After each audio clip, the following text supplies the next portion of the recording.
Welcome to Super Entrepreneurs Podcast. Today we have with us John Sonmez. How are you, John? I'm doing good. How are you? I'm doing amazing. Thank you so much. I'm so happy that you came on the show with us. Yeah, no, I'm glad to be here. That's awesome. So I kind of like to allow the guests to kind of introduce themselves and all the things that you're involved with, and we'll take it from there. Yeah, so I'm John Sonmez. The main thing I do right now is I run a company called Bulldog Mindset, where I teach personal development for men, basically teach men how to be men today. And that involves, getting rid of the victim mindset, taking responsibility for your life, but also the areas of your life from finances to building a business, investing in real estate, getting your physique on point, and then also dating. And so I also do a lot of real estate investment. I've been doing real estate investment for probably the past 20 years. And I have another company called Simple Programmer. I used to be a software developer, and in that company, I teach software developers soft skills so they can improve their career and expand and create their own YouTube channels or podcasts and things like that. So, well, that's awesome. So you're a coder as well? Yeah, I used to be. I mean, I haven't really written code for quite a while, but I did software development for about 15 years. Mm-hmm. And then you have a podcast as well? Yeah. So with both my companies, I have YouTube channels with Simple Programmer and Bulldog Mindset. And I just take the audio from the YouTube, and that is the podcast right now. So. Oh, that's cool. And then what does it look like when you work with men? Is it like a duration that you work with them? Like you have a program that you do? Is it monthly, or is it like quarterly or 6 months? How does it work?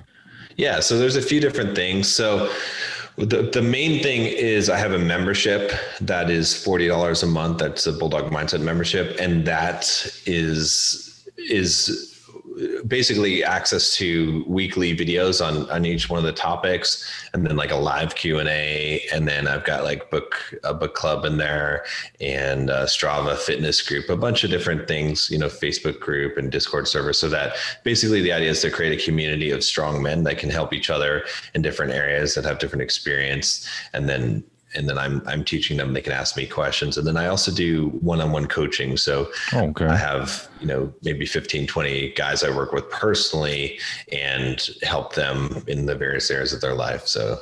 Oh, that's good. So more on one-on-one is always more helpful to certain people, right? It depends on what they're looking for.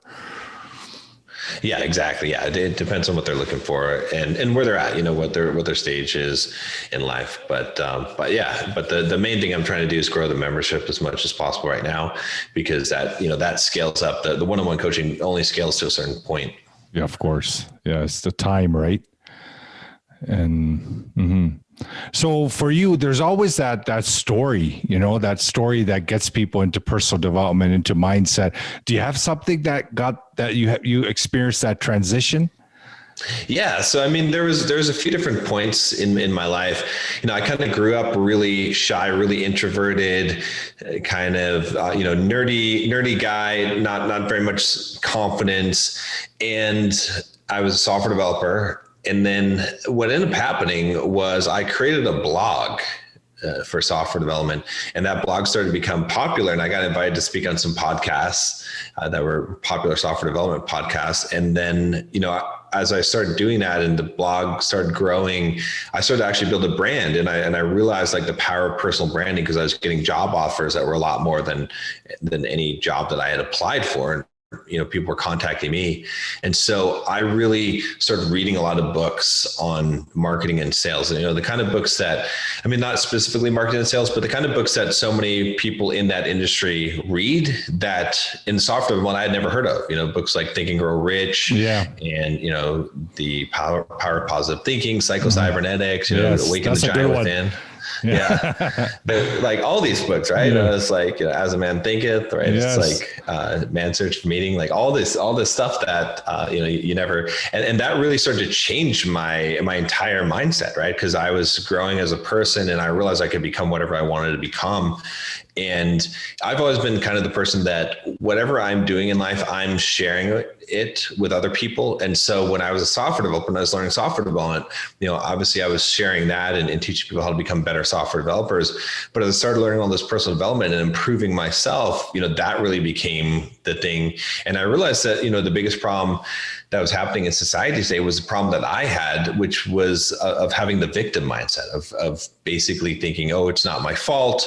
Oh, woe is me, instead of taking action and improving your life. And so that really became my mission. I also I remember going to a Tony Robbins seminar, Date with Destiny.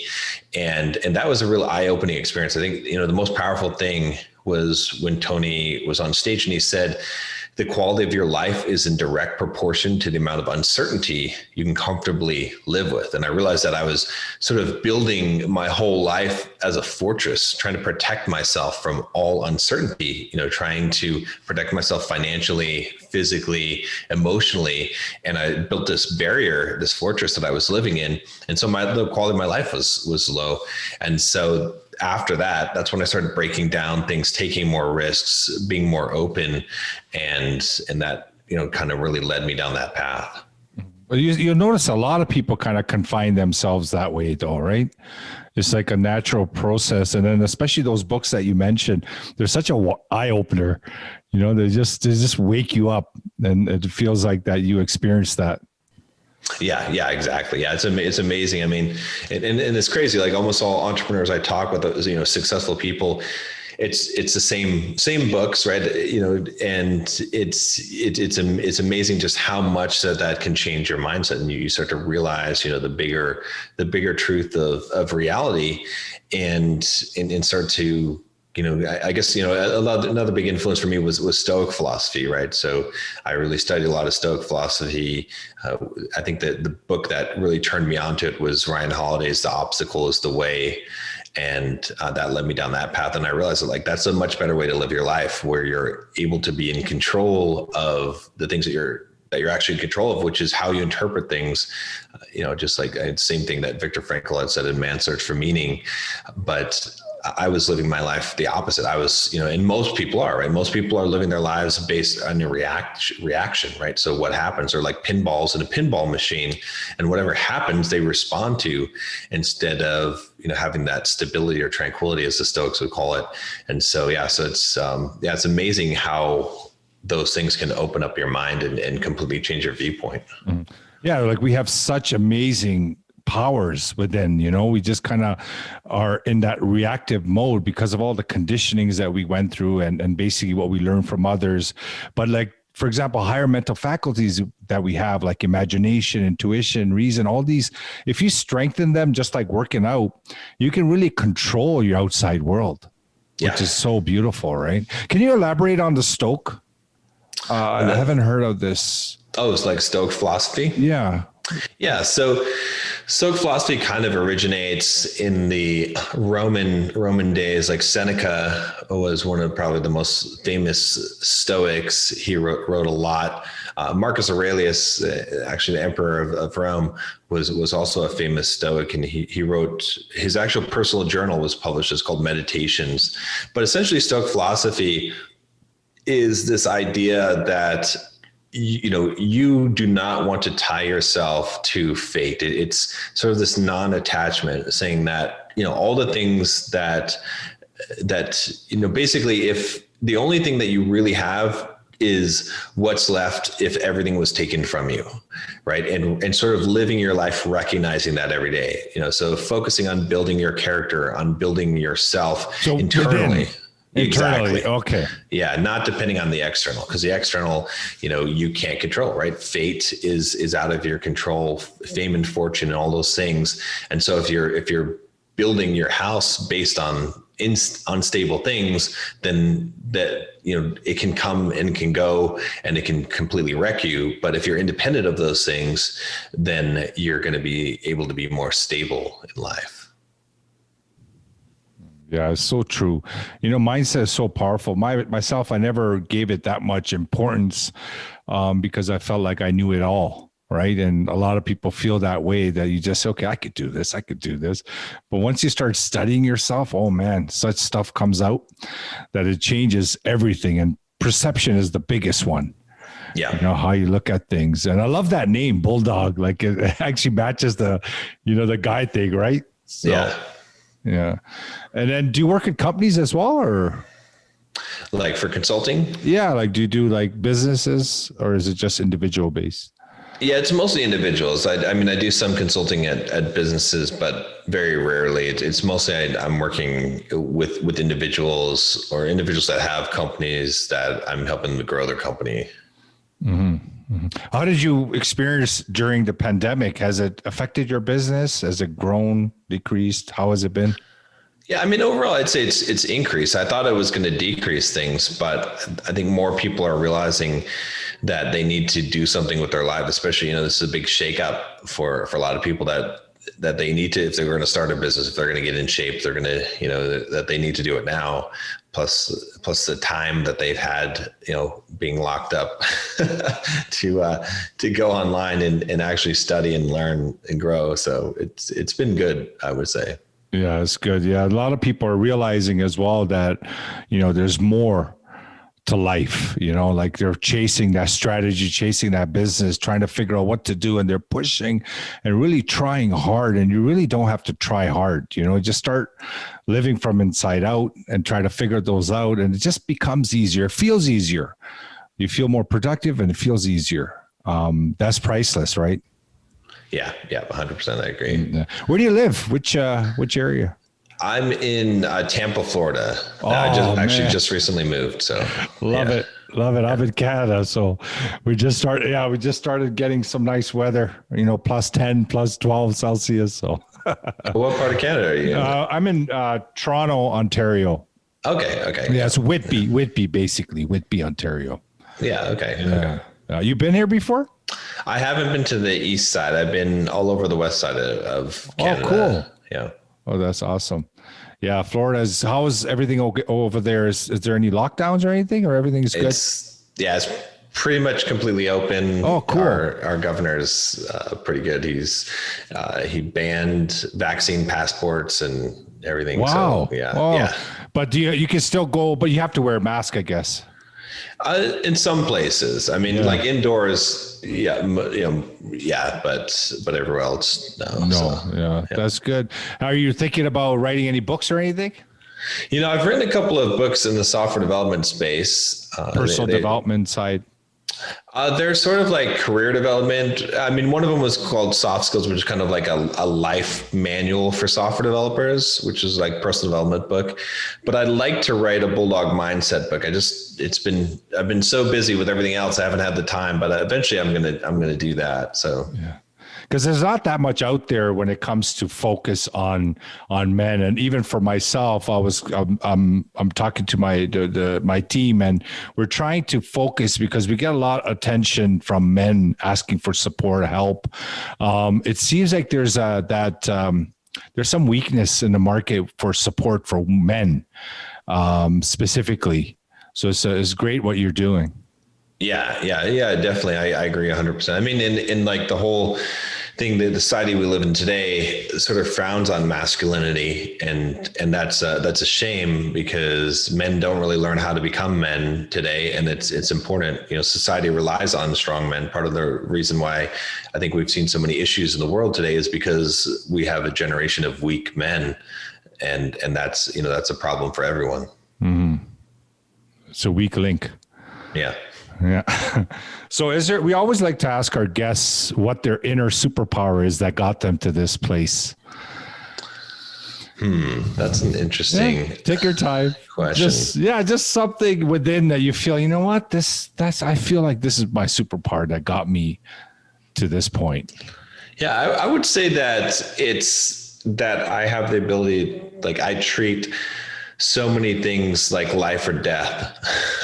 I can sort of get that mentality. You know, everything from last year I was doing ultra running. So I was running like 50 mile, 100 mile, trained for a 100-mile race. Wow. And, and everything like, I never miss a video on my YouTube channel. It's like, I treat everything like life or death. And that's the thing that allows me to keep going, to make sure that I'm consistent in and I don't miss a workout, don't miss work that I need to get done. Because consistency is so key, I believe, in success in life. Yeah, the persistence component, people fall off that wagon and then it's hard to get back on. So basically the superpower is like making sure you're keeping a commitment each day with urgency. Is that fair to say? Like something? Yeah. Maybe the power of commitment, I guess. Yeah, the power. Yeah. That's good. That's awesome. And another thing we like to know is what your morning routine looks like. Yeah, actually, I don't really have one. I've tried it on before. I've read the books about morning routines and stuff, and at one point I've had morning routines, but the problem that I had with doing morning routine was that I would know I need to get some work done, and then the morning routine would feel like a hassle. Is something that's preventing me. And so I'd be just going through the motions sometimes. And I don't like to do things in life where I'm just going through the motions. So I could see developing, maybe at some point I'll develop a shorter morning routine, something really, really simple. But I started doing it. And then when I realized I'm just going through the motions, then I toss it out. So Free spirited. Yeah. That's good. That's excellent. Are any last recommendations or suggestions for any men, in employment 9 to 5, thinking about doing something, transitioning out? Because nowadays it seems to be quite popular. People are looking to start a business or get into self-employment, which I'm an advocate of. Like, I want that. That's great. Do you have any recommendations for men in that situation? Yeah. So there's two things I would say.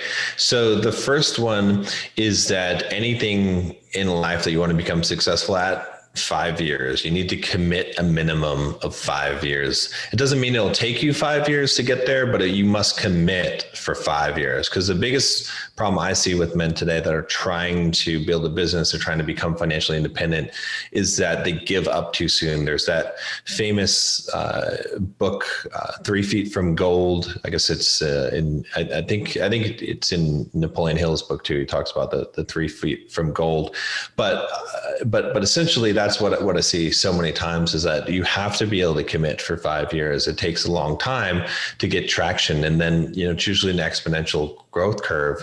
A real good book that's kind of an example of this too is called the Compound Effect by Darren Hardy, I think. And he talks about, I think he's got 3 brothers in there, and they basically they live their life in slightly different ways. And the compounding effect of that, creates an exponential difference between their lives. The second thing I would say is that you need to pick some niche that you're going to serve an audience instead of picking a product. So many guys, I think, try to get into business and they try to go product first. And some people are successful with that, but I find that it's way more successful, that you'll be way more successful if you pick an audience. Like, who are you trying to serve, and pick a specific niche, be very specific. Don't worry about painting yourself into a corner. And, try to figure out something. What is it that you can be number one best in the world at? Because if you can do that, then you'll be able to actually grow a business and a following. But too many people try to be too broad, or they try to pick a product and then you need traffic. You need that's usually the biggest problem in business is traffic, right? It's usually not the other things, right? Selling a product, marketing a product, those things, I think are easier, even building a product. But the traffic, that's usually the hard part, and that requires building an audience, which means that you need to be creating something valuable for a specific group of people. Yeah, you have to be specific. You have to really niche it down, or micro niche it. Exactly. Yeah. Especially in today's market. Mm-hmm. Well, you know what, John, it was great talking to you. It was a pleasure meeting you. It's an honor to have you take some time to speak to us today and with the audience. And audience, if anyone wants to get in touch with John, we'll have all the information in the notes. Great guy, talk to him. And again, you know what? I'm very happy to have all you guys participate in our episodes. Thank you, John.